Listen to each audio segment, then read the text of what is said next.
este episodio de Conversaciones, estoy con un amigo, es un joven muy dinámico de la política dominicana, ocupa funciones importantes en el gobierno del presidente Luis Abinader, y es un amigo que me ha ganado en la actividad política. Hablo de Eduardo Sanz Lobatón, Yayo. Bienvenido. Bueno, Roberto, muchas gracias por tenerme aquí. Lo de joven yo creo que tú lo dices porque somos de la misma edad. No, Es para tú sentirte así, porque jóvenes no somos ninguno. pero no diga eso. Tú tienes 50 No, años. no diga eso. Y tú Ya me yo llevas acabo de cumplir 45 y yo sé que tú me llevas un par, pero estamos en un rango de edad todavía que nos pueden catalogar como jóvenes. Yo estoy cansado de que me digan joven ya. Sí. Sí, porque lo de la juventud es... Primero, cualquiera es joven que tiene corazón y espíritu, pero también con eso tienen como postergar situaciones y cosas. Entonces, ¿Tú te sientes ya un experimentado en la política? ¿Tú te sientes así? mira, la palabra experimentada puede sonar como un poco soberbia, ¿no? Un poco... Yo no sé si experimentado, pero yo puedo decirte que he tenido muchas experiencias políticas y que he tenido, tengo muchas cicatrices políticas. Y yo creo que eso es positivo porque como toda disciplina humana, toda disciplina que tenga que ver con el liderazgo, es importante acumular un proceso, yo le llamo el proceso de la escalera, del peldaño a peldaño. Y eso es importante porque a mí me gusta mucho una frase importante que es que la experiencia es como un ticket de lotería comprado después del sorteo. Esa frase es de Gabriela Mistral, la premio Nobel chilena. Y entiendo eso, y como tú decías al principio, todavía no somos tan adultos que no tenemos energía, pero la experiencia en cualquier proceso de liderazgo es importante. La familia en algún momento se ve atraída por la política, pero no todos los miembros de una misma familia tienen la misma intensidad. ¿Cómo la política de una u otra manera toca a los tuyos? ¿Y cómo te ves tú más involucrado en la actividad política que otros de los miembros de tu familia? Mira, yo provengo de una familia en mis abuelos, que fue muy política. Todavía la gente habla de mi abuela, doña Zaida. Mi abuelo, don Máximo, fue senador de la capital, fue después, cuando murió, era juez de la Suprema Corte de Justicia. Y mis padres jugaron un rol en la política cuando el PRD llegó al país, después de 1963.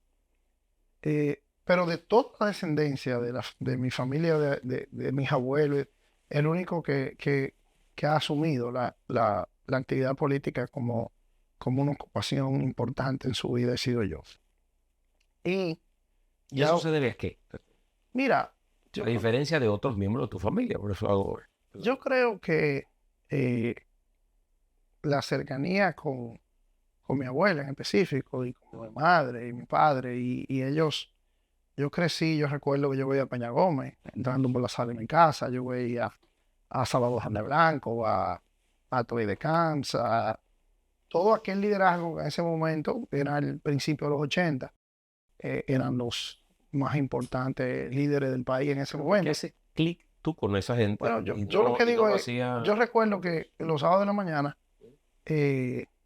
había un programa que era todos los días a las 12 del mediodía, pero yo no lo podía ver los días de semana porque estaba en el colegio. Entonces, mi abuela me lo grababa en casete y yo los sábados de la mañana iba y veía y se escuchaba, era un tocadisco así, que ya nada de eso existe. Bueno. Yo escuchaba Tribuna Democrática y ahí yo recuerdo que a veces hablaba mucho Tony Raful, hablaba mucho Peña Gómez. Entonces a mí me encantaba como con la dicción y la cultura que hablaban y eso, o sea, yo a veces no entendía lo que decían y entonces me cogía con leer, para aprender y eso me fue entusiasmando. Muchos años después, creo que fue el puntillazo final. Yo me crié en una familia donde había posibilidades económicas. En mi primera adultez esas posibilidades económicas se desplomaron. Hubo una crisis en un momento bancario y del dólar. Mi papá era un desarrollador inmobiliario, le cogió el descalabro de la moneda, le cogió con grandes inversiones inmobiliarias y eso fue un trauma económico para mi familia. Entonces yo vi lo que era descender. Una degradación económica en el seno de tu familia. Exacto. Eso a mí me marcó. Entonces yo comencé a ver realidades sociales de la República Dominicana que en mi primera juventud yo no había vivido. Y eso te va desatando un deseo de contribuir y de empujar un esfuerzo más colectivo. Y después tuve la oportunidad de estudiar fuera del país a través de una serie de cosas que pasaron en mi vida. Hipólito ganó las elecciones, yo accedí a un proceso académico importante. Entonces, cuando viví en Europa, ahí fue que yo me casé con la política ¿Por definitivamente. qué? ¿Qué pasó? Porque yo veía, por ejemplo, cómo un estudiante tenía derecho en Europa.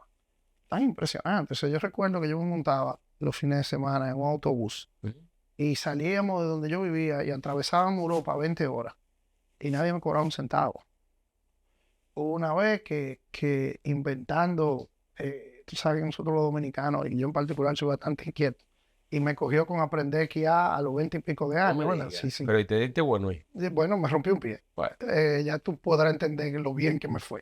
Y cuando me rompí el pie, fui a un hospital y me operaron el tobillo, me sacaron una uña que se me enterró en el mismo accidente, un desastre. Y cuando yo al final digo, bueno, saco la cartera. Yo era un estudiante que me estaba llevando con una mano adelante y otra atrás. Y recuerdo que bueno, estábamos yo y mi esposa que estábamos ahí, que ella me estaba esperando en la sala.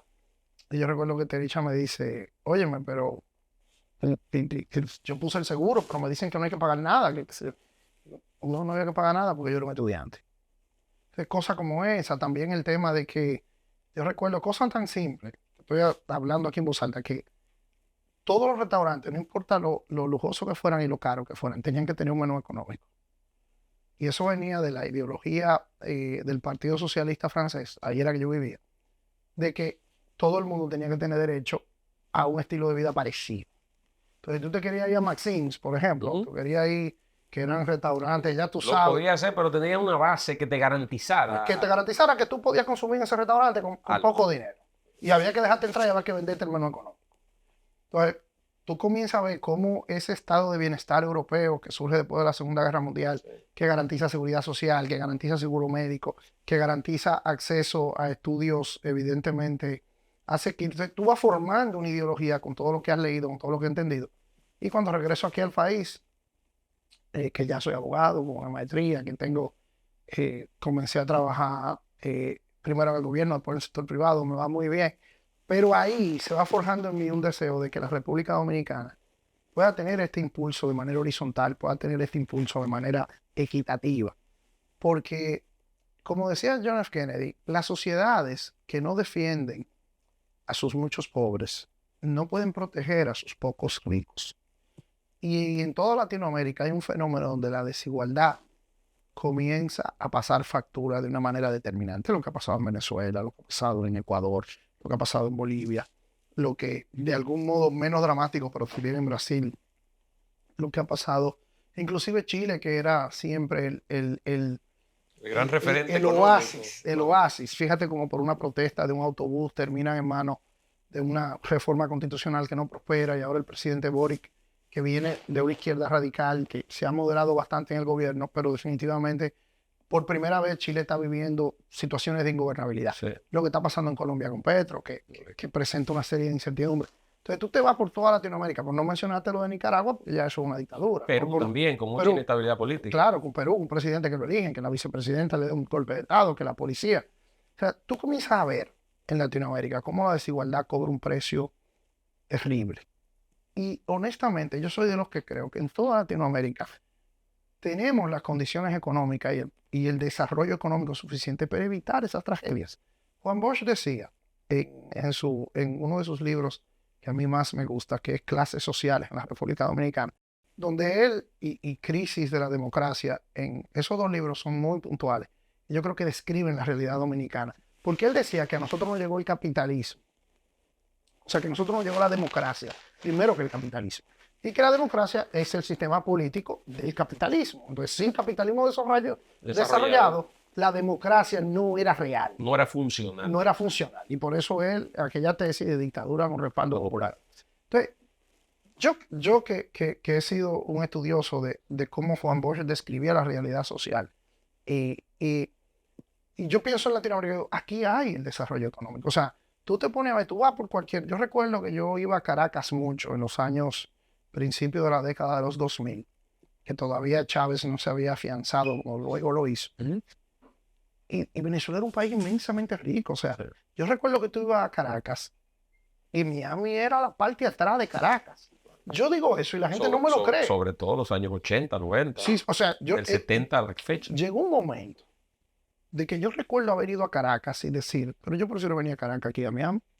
A mí me pasó eso en 2001, 2002, 2003, 2004. Y tú vas a Caracas hoy y es un cacarón de lo que una vez fue. Entonces, yo creo que en Latinoamérica nosotros tenemos las condiciones económicas para un desarrollo económico sostenible, pero nos ha faltado el estado de bienestar, que no es el estado dependiente. No estoy hablando de aquella teoría socialista. No es posible. Pero hay una garantía mínima que nuestros estados tienen que dar para evitar el resentimiento.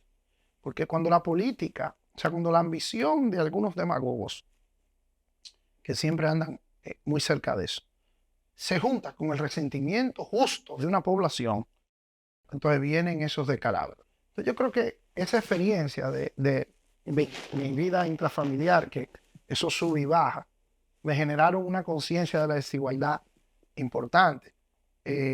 Y luego mis estudios me generaron esa inquietud que durante ya más de 20 años nos venimos preparando y estudiando para el tema de ver cómo nosotros podemos ofrecerle a nuestras sociedades en Latinoamérica, en específico a la dominicana, cómo a través de la innovación, cómo a través del emprendedurismo, cómo a través del desarrollo de nuevas disciplinas, podemos levantar nuestra sociedad de una manera integral, de una manera, ahora hay una palabra que está muy de moda, holística, que componiendo el 360 de los elementos. Y yo creo que eso me ha llevado a la política y tengo que admitirte que hubo una época que mi éxito o pseudo éxito en mi profesión me alejó un poco de la política, porque en la política, y yo sé que tu familia y tú en específico has vivido esto muy de cerca, el que se dedica a la política tiene que estar consciente que va a acumular frustraciones. Mira, yo pide a diputado, pide a senador, nunca se pudo. Pero no es que perdí, es que no pude ser candidato, porque no había reglas de juego, porque no hacían convención, porque era de dedo. Entonces, fíjate, entonces, tú llega un momento que tú dices, bueno, pero si yo estoy ganando dinero como abogado, si estoy ganando dinero como desarrollador, si estoy, o sea, ya, esto no se puede. Pero ahí me crucé con Luis Abinader. Y Luis Abinader me rescató de la indiferencia. Y me volvió a convocar. Bueno, ya la historia.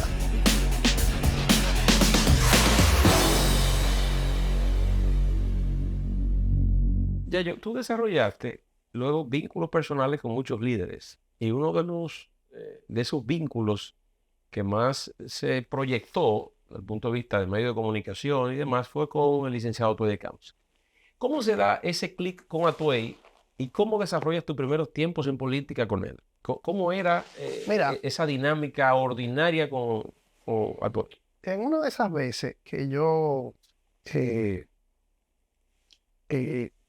coqueteaba con la política, siendo un muchacho, inclusive antes de graduarme de abogado, mi madre tenía una relación desde la universidad con Atuey, éramos todos, o sea, en ese momento mi familia había sido toda muy PRDista.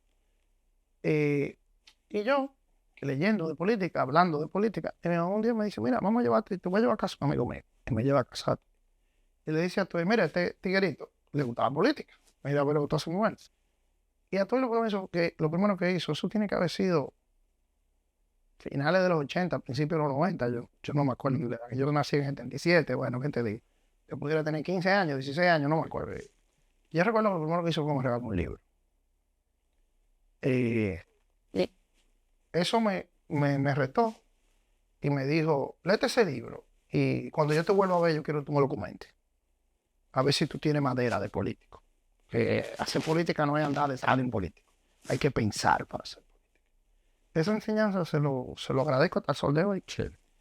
Después de eso, yo me hice como hermano de Orlando Jorge Mera. Ahí, alrededor de Atuey, conozco Orlando y yo desarrollamos una amistad muy... yo era fuego y él era calma, o sea, nuestras personalidades se complementaban bien. En paz descanse, mi gran amigo, no estuviera aquí sentado probablemente hablando de política si no hubiera sido por Orlando. Fue Orlando que me inscribe en la JRD, fue Orlando que me mentorea. Y con Atuey era una relación muy filial. Porque Atuey era un hombre ya mucho más maduro que nosotros. Claro. Y era una persona que tenía un magnetismo personal que por una razón u otra no se tradujo nunca electoralmente hablando. ¿Por qué? Yo quiero Mira, detenerme ahí. Hay figuras de tradición en la política dominicana que han tenido dificultades para lo electoral, aunque la gente les reconoce liderazgo, les reconoce Sí. tradición, Mira, formación, pero no... yo que comentaba mucho con Atuey eso y lo hablaba, porque después me convertí en una especie de secretario, asistente de él algunos años y después lo acompañé prácticamente hasta el final de su vida en muchas cosas. Yo creo que Atuey era la definición del hard power y no del soft power. El hard power es el poder duro, de la decisión, el que te dice a ti, tú no puedes ser senador. Déjate inventando que tú no tienes número para ser senador, tú lo que vas a ser regidor. O el que le dice a un empresario, no, esa contrata no se te puede dar a ti. Porque eso, él jugó el rol con Peña Gómez de ser el cerrador de Peña Gómez. Entonces, cuando tú eres el cerrador de alguien, tú eres el que aprieta y el que eso te va generando, evidentemente, situaciones antipatías. Entonces, yo creo que durante muchos años, al él ser el cerrador de Peña, no era el simpático en la operación. no, él era el cerrador. Peña iba a tirar un discurso y después tú iba a decir, tú vas para acá, tú vas para allí, tú esto. Robertico, tú vas a ser coordinador del sur. Bueno, pero ¿cómo del sur? Si yo soy del este, ¿no? Pero en el sur es que te necesitamos. Mira, este tipo me mandó para allá. Entonces, yo creo que eso, primero, acumula eso. Y segundo, la comunicación masiva se fue transformando en esa etapa final de la carrera de Atuey, que fue muy exitoso porque Atuey fue presidente de la Cámara de Diputados, fue ministro de la presidencia y fue presidente del partido más grande del país durante muchos años. O sea que él lo único que no fue presidente. Sí. Pero fue un tipo muy exitoso del ejercicio de la política. Claro. Pero y determinante. Exacto. Pero su electorabilidad se vio sacrificada. Se vio sacrificada. Yo recuerdo en la convención que él compitió con Hipólito, que yo estaba con él. Y yo recuerdo cómo muchos de nosotros decíamos, pero ¿cómo es posible que Hipólito nos haga una convención a nosotros? Porque al final ya sabíamos que no lo iba a ganar. Y que no lo iba a ganar mucho a poco, como de hecho no la ganó. No la ganó en esa época 80 y 20 el resto. Y tú decías, pero ¿cómo Hipólito va a llegar aquí? Le va a ganar a Fello Suberví, le va a ganar a Toyecán, le va a ganar a Milagros. Una cosa que tú dices, wow, ¿tú entiendes? Pero yo creo que Hipólito fue la primera versión de la viralización en la comunicación. O sea, Hipólito se viraliza con frases como el pinchirrí. Claro. Y como que el 99% de los políticos son corruptos. O sea, Hipólito... Esa expresión cercana. Sí. Hipólito con su carisma y su cosa, pero sin nunca haber sido realmente un dirigente orgánico del PRD, aunque había sido candidato a senador. Y candidato vicepresidencial. Y candidato de Peña, sí, que se había proyectado. Pero él había sido, porque inclusive él fue presidente del BIS, del Bloque Institucional Socialdemócrata. Ahora, Hipólito nunca había estado en la articulación de los proyectos políticos. Él era una figura simpática, carismática, que buscaba plata, que hacía cosas, pero no estaba diciendo que sí, que no, como si estaba Fello, como si estaba Atuey, como si estaba Peña. Entonces yo creo que ahí yo aprendí también, por eso después mucho tiempo después he tratado de aprender mucho esas lecciones. El que está muy expuesto a la toma de decisiones en la actividad política, si asume con responsabilidad, va a generar definitivamente un rechazo. Yo creo que Danilo Medina es un modelo interesante. De los que yo recuerdo, el único que superó el tránsito de operador político a candidato es Danilo Medina. Yo no recuerdo otro, no lo logró Atuey, no lo logró Kiki Antún en el Partido Reformista, Hugo Fello no lo logró, hubo otros en el Partido de la Liberación Dominicana. ¿Qué elemento diferenciador entre Danilo Medina y el resto para él haber logrado eso y los otros no? ¿Qué tú sientes que pudo producirse ahí? Yo creo como un elemento de excepción, digo. Yo creo que el temperamento de Danilo. O sea, Danilo es un hombre que yo he hablado quizás 3 veces en mi vida con él. Yo no soy, lo respeto, creo que es una persona de liderazgo interesante para la sociedad dominicana. Pero como estudioso de la realidad dominicana y que uno vive, lo que he oído de sus cercanos, entre los cuales sí tengo buenos amigos, es que Danilo tenía una inmensa paciencia. Eso le ayudó. Y un temperamento más sereno, menos colérico. Yo creo que ahí eso ayuda para ser electorable, ¿no? Para poder, porque en un proceso de campaña electoral, que yo he dirigido campañas así, en todo el proceso que viví con Luis, he identificado que la serenidad y la paciencia son esenciales para la construcción de un proyecto electoral. Porque en medio, aquí estamos tú y yo hablando y ponen por las redes que tú tienes 3 ojos y a correr el fanático detrás de la denuncia de que tú tienes 3 ojos. Claro. La nueva comunicación ha exponenciado eso. Pero yo creo que ese elemento de Danilo, ese elemento de paciencia, y de tolerancia y de serenidad. Yo creo que hay otros que quizás no tuvieron ese elemento, que es fundamental. Luis Abinader comienza a desarrollar desde 2011 aproximadamente, más o menos, creo, las primeras intenciones de aspiraciones en el PRD. Luego se convierte en el vicepresidente ideal del PRDismo en esa contienda de Hipólito y Miguel Vargas, y acompaña a Hipólito Mejía como candidato vicepresidencial. Se dan las situaciones en el PRD, se forma el Partido Revolucionario Moderno y compite en la primera elección, que es la de 2016, como candidato presidencial.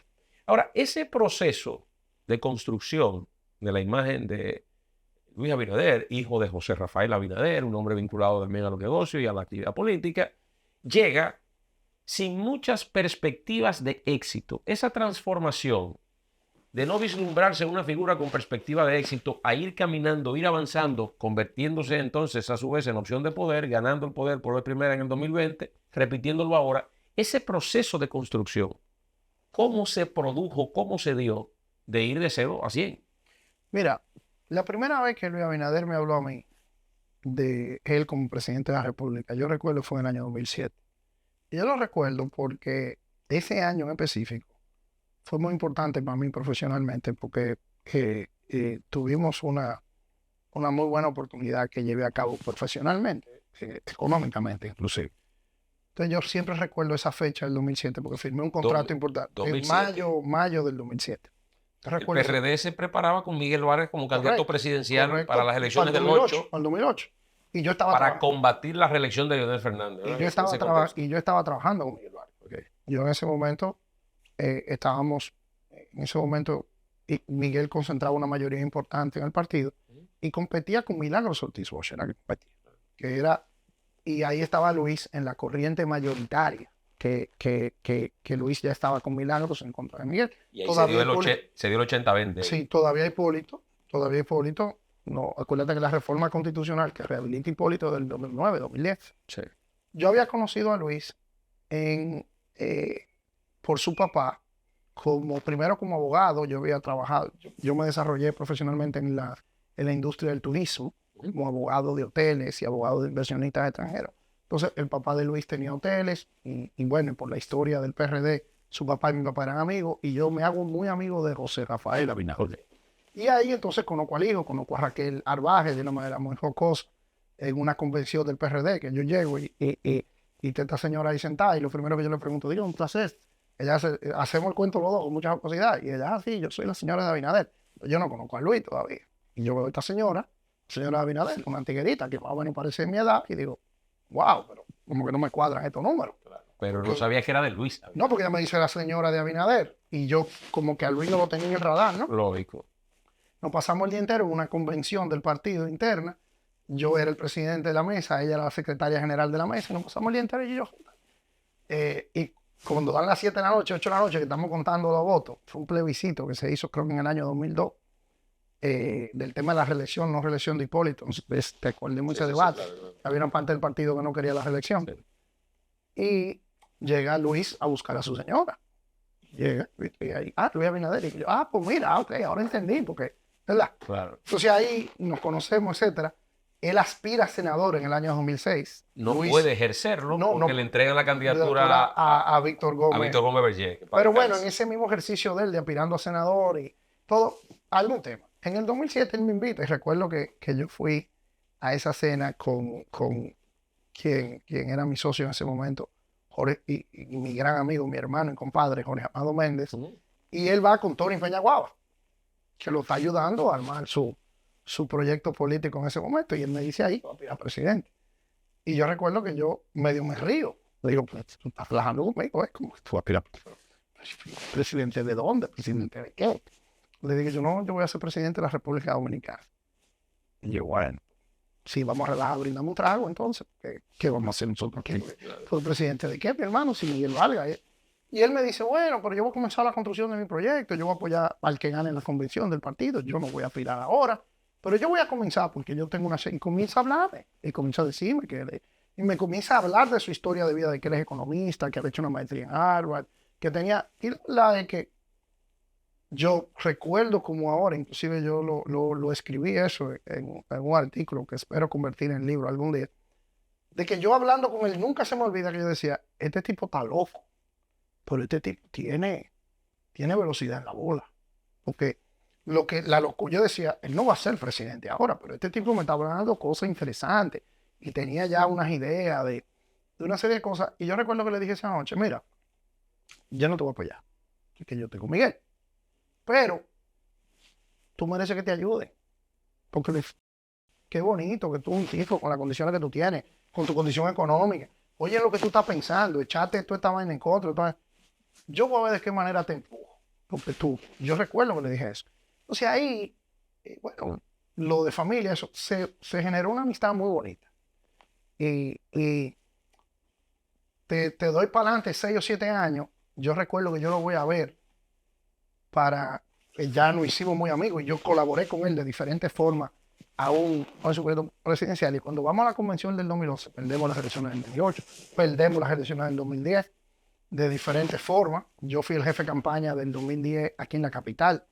Él ya tenía un equipo incipiente, él tenía candidatos a senadores, a regidores en todas partes. Nos coordinábamos, él, por ejemplo, le ayudó mucho aquí en la capital, siempre aportando recursos, aportando ideas, aportando... Entonces, yo era un actor importante del partido y él era una persona que ya hacía un liderazgo, ya se hablaba de Hipólito, de Miguel y de Luis.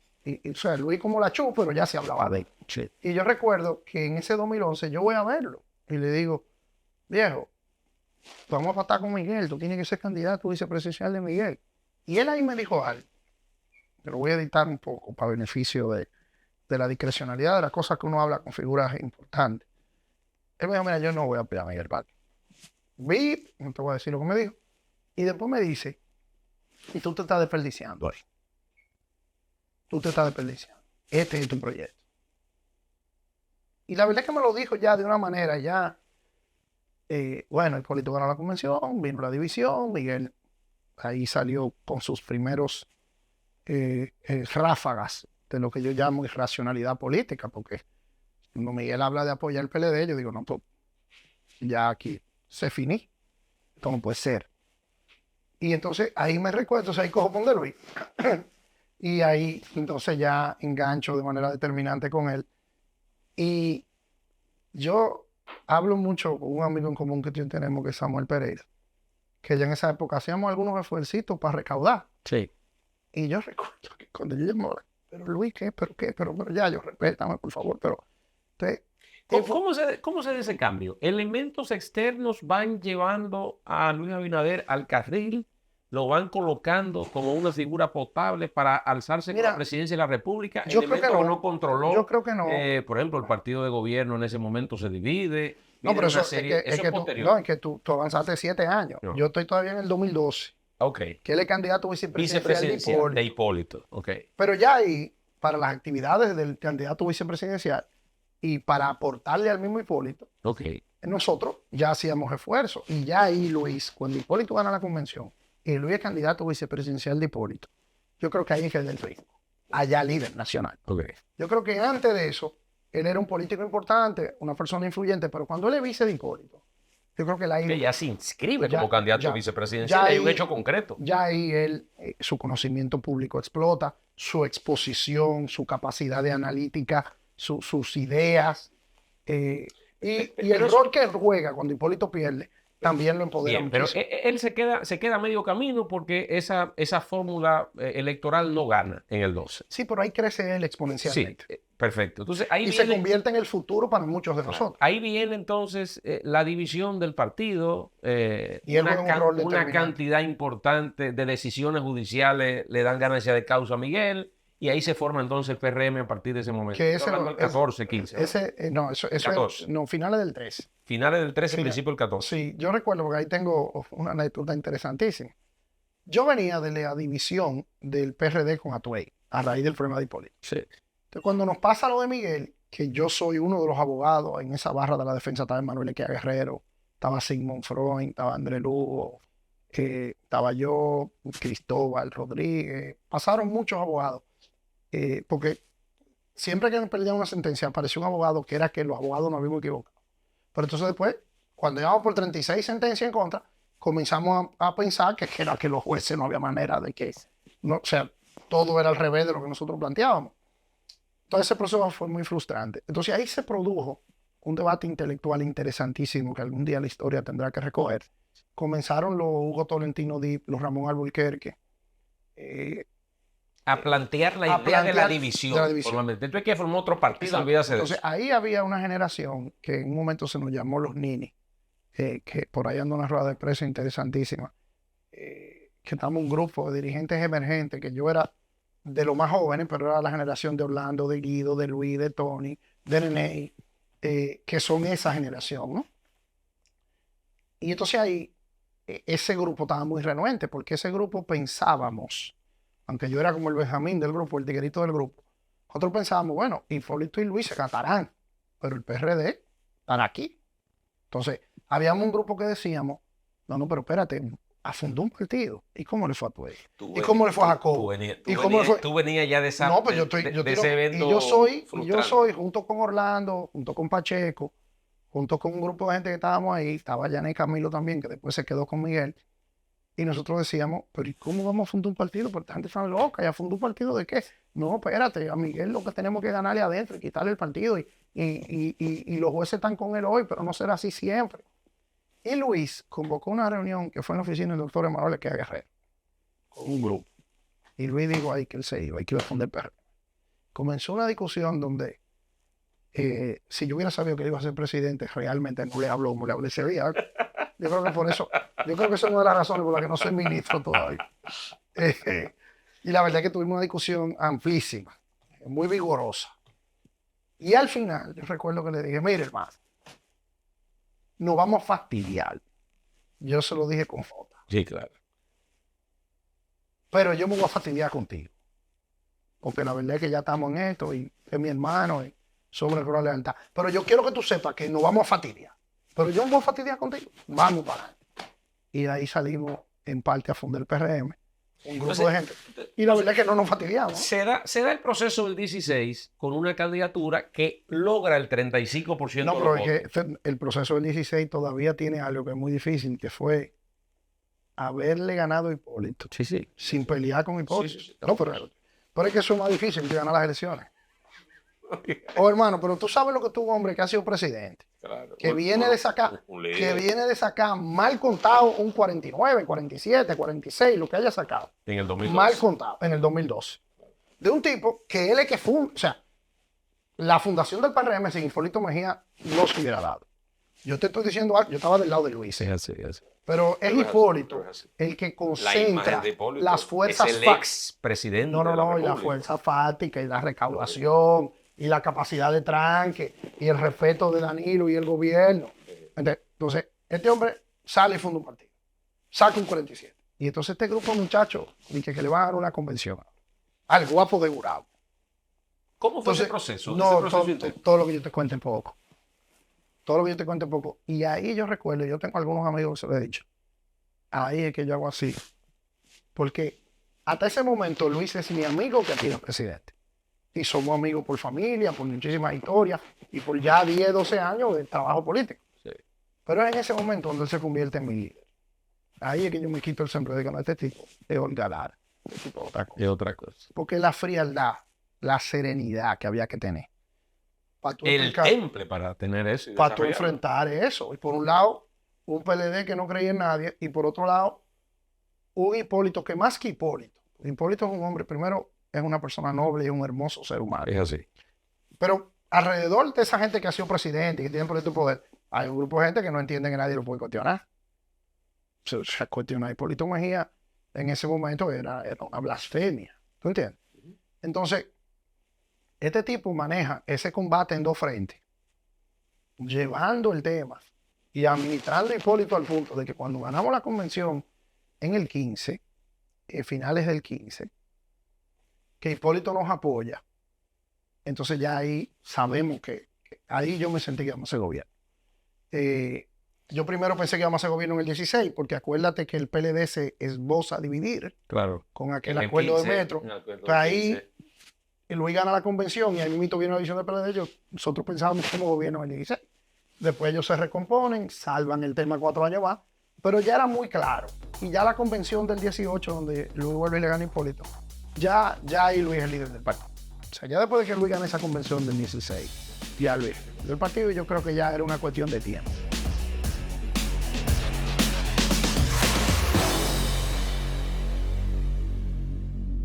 Yayo, aquí hemos estado durante un buen tiempo narrando acontecimientos desde el viejo partido, el Partido Revolucionario Dominicano, el PRM y esas experiencias. Pero yo quiero agotar algunos minutos con algunos temas de carácter personal. En todo ese tiempo, ¿cuáles son las cosas que fuera de la política, fuera del trabajo como abogado, más te gusta hacer con los tuyos? Quizás en un ambiente distendido, en un ambiente donde no hay traje ni corbatas. ¿Qué haces? Mira, ¿Qué llena tu tiempo? mira, yo soy una persona que creo que la alegría es la única manera de vivir. Yo soy un fanático del sentido del humor, por eso de chiquito te estoy observando y viendo a ti. Tenemos esa empatía, tío, No, pero no, reímos yo soy un mucho, tipo, eso es verdad. yo soy un tipo que me gusta divertirme, me encanta compartir con amigos. He ido dejando esa práctica, pero tengo que admitir que el traguito social Claro. era parte de yo siempre he formado parte de muchísimos grupos. Yo soy miembro, creo que no me han votado todavía, pero yo soy miembro de una organización que es como YPO, que es empresarial, de grupo de juventud, daba clases en la universidad. Yo duré 15 años siendo profesor de Derecho, que de todas las cosas que he hecho en la vida, esa es la más satisfactoria. La más. Sí, eso es lo Es que la me que más te encanta. llena. Sí, porque para tú dar clase tienes que estudiar. Y a mí estudiar me da vida. Yo siempre digo, en estos días, para esta cosa que ustedes han puesto de moda Sí. de los influencers, ¿verdad?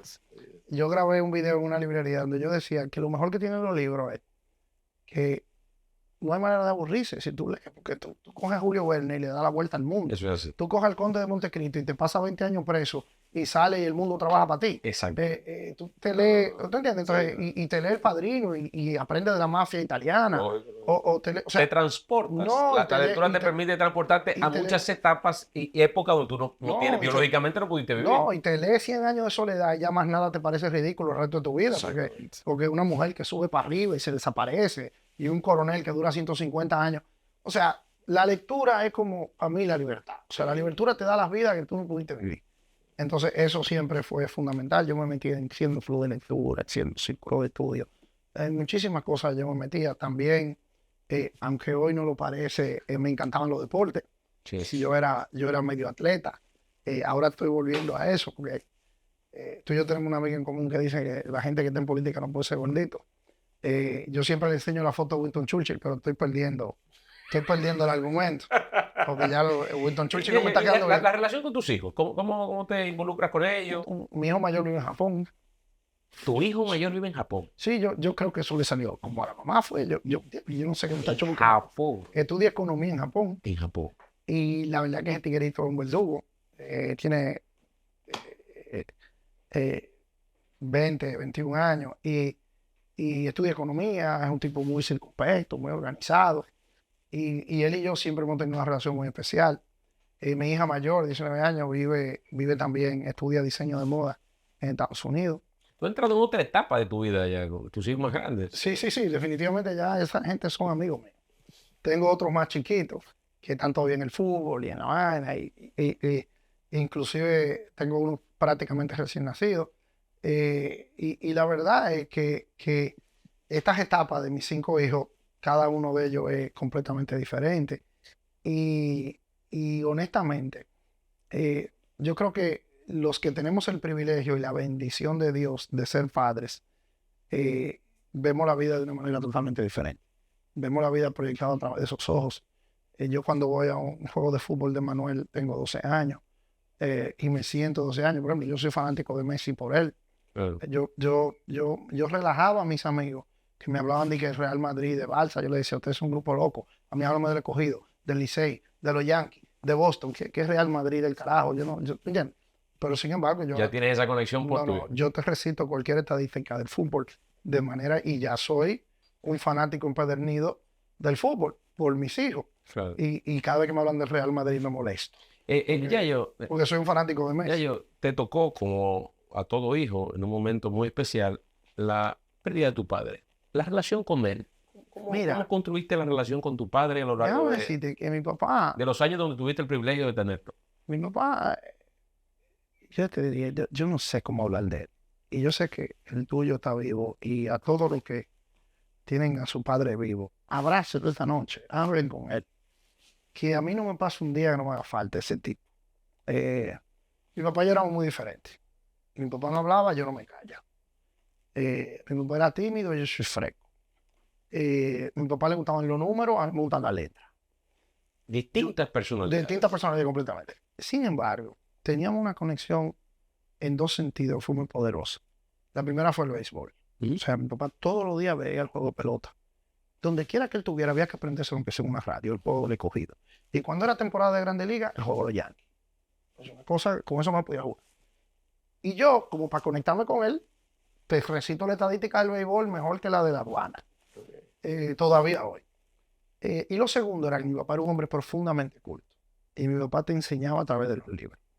En una de esas malas andanzas que todos los muchachos pasamos, que yo estaba medio desconectado del colegio y estaba enamoradito y llegaba tarde a mi casa y saqué una mala nota. Yo recuerdo que mi papá un día se sentó conmigo, tuvo una conversación profunda y larga. Y me dijo, mira, Yayo, la vida se puede vivir de muchas formas, pero no de cualquier forma. Y me regaló un libro que paradójicamente parece pendejo, pero no lo es, que fueron Los Tres Mosqueteros de Alejandro Dumas. Y a partir de ahí, mi papá, que no hablaba mucho, cada vez que me quería dar un consejo, me hablaba de un libro. Después... Te enseñaba a través de las obras literarias. Exactamente. Él, cada vez que quería darme un ejemplo, decía, mira, léete este libro, mira, léete esta cosa. Mientras fueron pasando los años, mi relación con él se fue integrando más. Fue mi principal consejero hasta en temas personales de las cosas que nos pasan a los hombres y a las mujeres. Y se fue convirtiendo en mi mejor amigo. Al punto de que ahora, cuando Luis llega al gobierno y me ofrece la administración de la Dirección General de Aduanas, que en un primer momento para mí eso fue un choque.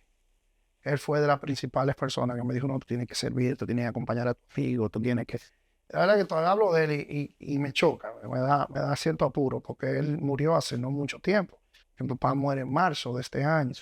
Todavía, ahora yo no sé cómo pasar esta Navidad sin él, no sé cómo haremos muchas cosas sin él, pero definitivamente mi papá, junto con mi madre, pero mi mamá y yo, que sí nos parecemos, sí tenemos muchas, mi mamá es abogada, era política, teníamos muchas más cosas en común, pero definitivamente mi papá fue mi principal ejemplo y mi mayor empuje en la vida, porque lo que más me importaba a mí de todo lo que yo hiciera era lo que pensara mi papá de lo que yo estaba haciendo, y eso todavía hoy, que él me mira desde el cielo, yo quisiera pensar que lo que yo hago lo hace sentir bien. Antes de irnos, yo sé que esta entrevista, aparte de la transmisión que tiene el telesistema, buscamos reproducirla en nuestro canal de YouTube y demás para que la mayor cantidad de gente... No, que tú con eso te buscas una moneda. Yo espero que de lo que te toque sobre todos los jóvenes, los jóvenes se conectan. Y yo sé que deben aparecer, hay muchos jóvenes con inquietudes de entrar a la actividad política y te ven. Y dicen, bueno, yo es un flamante director general de aduanas, es un tipo con mucha influencia en un gobierno y demás, pero entrar a la actividad política, desarrollar carrera política, ¿qué elementos básicos debe tener? Cualquiera que te ve dice, yo quisiera desarrollar una carrera exitosa como la de ella. Yo quisiera, si mañana él tiene una aspiración presidencial, bueno, involucrarme. ¿Qué pasaría? ¿Cuáles serían esos elementos, Yayo, para desarrollar exitosamente una carrera política y estar a la altura de lo que manda el servicio público? Mira, durante mis años de profesor, yo siempre contestaba mucho esa pregunta. Una de las materias con las que yo trabajé mucho fue con historia de las ideas políticas.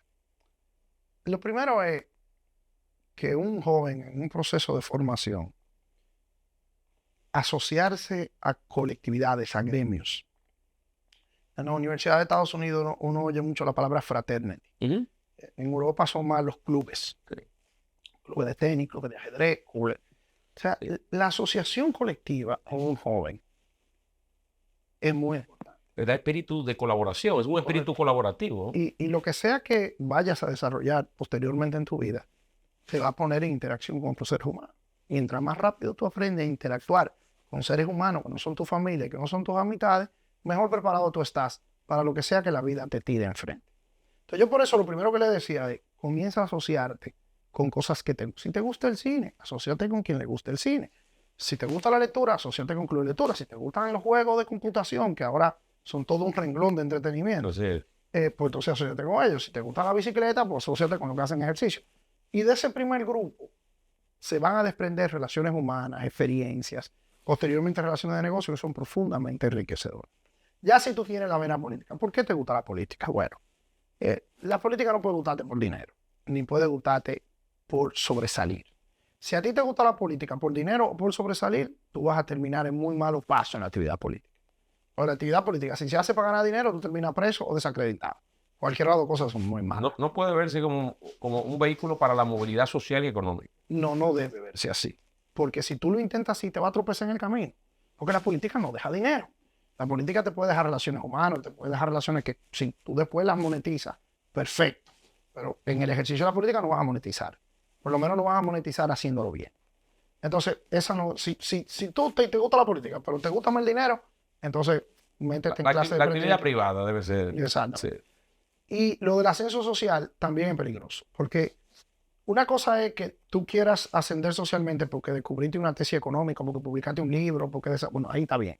Pero la política no puede ser una carrera social. Si a ti te gusta la política, la manera de saber si te gusta de verdad la política es si a ti te gusta servirle a los demás. Si tú en el colegio, cuando había que recoger el aula, porque el profesor se peleaba, tú eres el primero que recogía el papel del suelo, bueno, una política para ti. Si tú, cuando tenías un amiguito enfermo, tú eres el primero que lo iba a ver, o cuando un amigo tuyo se quemaba un examen, a ti te daba pena. Entonces la política es para ti, porque la política es para servirle a los otros. Y para eso es que tú debes querer ser líder, y para eso es que tú debes querer ser senador, presidente. Entonces, yo creo que la pista esencial para saber si la política es para ti es si a ti te gusta servirle a los demás. Si no te gusta servirle a los demás, eso no es un pecado, eso no es una obligación. Tú puedes desarrollar tus aptitudes. Por ejemplo, tú coges la historia de la humanidad y el perfil que tenía Bill Gates o que tenía Steve Jobs no era de servirle a los demás, era de desarrollar innovaciones tecnológicas, de ganar dinero, de penetrar. Entonces, bueno, está bien. Pero entonces John F. Kennedy lo que le gustaba era servirle a los demás. Entonces, yo creo que eso es lo primero que identifica. Si finalmente te gusta servirle a los demás, entonces la actividad política, lo primero que hay que hacer es empezar. Y no hay que hacerlo a través de un partido político. Eso se puede hacer a través de un comité de estudiantes, de sea lo que tú estudies, o de un sindicato donde sea que tú trabajes, o de, vuelvo y repito, Pero iniciar. O sea, el que crea que va a ser política, viendo televisión, leyendo libros y hablando, comete un error. Porque la política necesita practicidad. Acción. O sea, yo creo que hay una frase que creo que es de Leonel Fernández.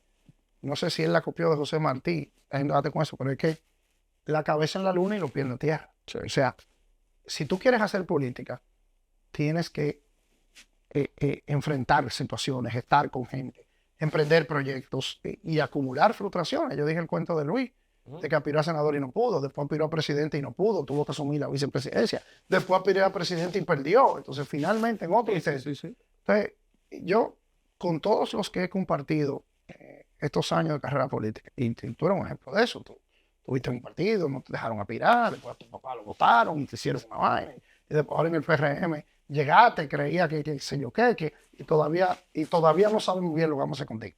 Entonces, y tú tengo que cerrar esta entrevista y tú todavía estás con el ánimo de servirle a tu país, estás ahí sentado. O sea, hay que saber que el que se va a meter en política va a pasar por todo eso. Así es. La disrupción tecnológica, ¿cómo te trata? Este tema de redes sociales y demás, que un asunto se vuelve viral rápido, que hay una democratización de la comunicación. ¿Cómo tú vives con eso? Mira, yo trato de que me afecte lo menos posible. Yo siempre digo, hay una frase de Harry Truman que me encanta, que es que lo único nuevo en este mundo es la historia que tú no conoces.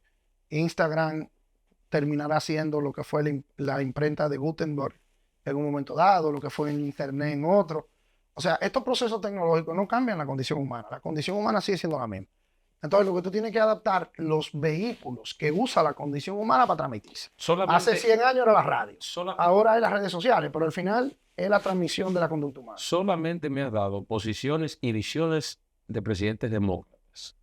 Me has hablado, hablado pero te la puedo dar Kennedy y me has hablado de Harry Truman. Entonces, ¿tienes inclinación por el Partido Demócrata o inclinaciones por el Partido Republicano? Mira, lo primero ¿O eres de lo que entiendes que ambos partidos han contribuido con el fortalecimiento institucional norteamericano? Mira, como tanto tú como yo representamos un gobierno dominicano, y eso pudiera alguien pensar que uno está interfiriendo en cosas de otro país, te voy a contestar de esta manera. Yo tengo gente en el Partido Republicano que admiro muchísimo. Por ejemplo, Ronald Reagan, yo creo que fue un gran presidente. Además de Ronald Reagan, también tengo admiración por realizaciones de la familia Bush. O sea, hay que recordar que Bush padre fue jefe de la CIA, fue embajador en China. O sea, son gente de muchas consecuencias, de cosas buenas y de cosas malas. Pero llevándolo inclusive más para atrás en la historia, porque desde Lincoln, que fue republicano. Correctamente. Teddy Roosevelt. Exactamente. O sea, que el Partido Republicano tiene grandes representantes como el Partido Demócrata. Mis anécdotas fueron ocasionales, no ideológicas. Ahora, en cuanto al proceso electoral de los Estados Unidos ahora, yo lo primero que siento es que el mundo entero debe aspirar a que salga bien. Sea Kamala o Trump, no es lo más importante. Lo importante es que salga bien. Porque la democracia líder del mundo y el país líder del mundo son los Estados Unidos. O sea, te pueden caer bien, te pueden caer mal. Han invadido 2 veces la República Dominicana. Todo en algún momento decimos esto bendito gringo. Pero no es mentira que son un país que ha esparcido gran bien en la tierra. Con todos sus errores, pero yo creo que el balance de la historia de los Estados Unidos, si tú la ves con objetividad, es más positiva que negativa.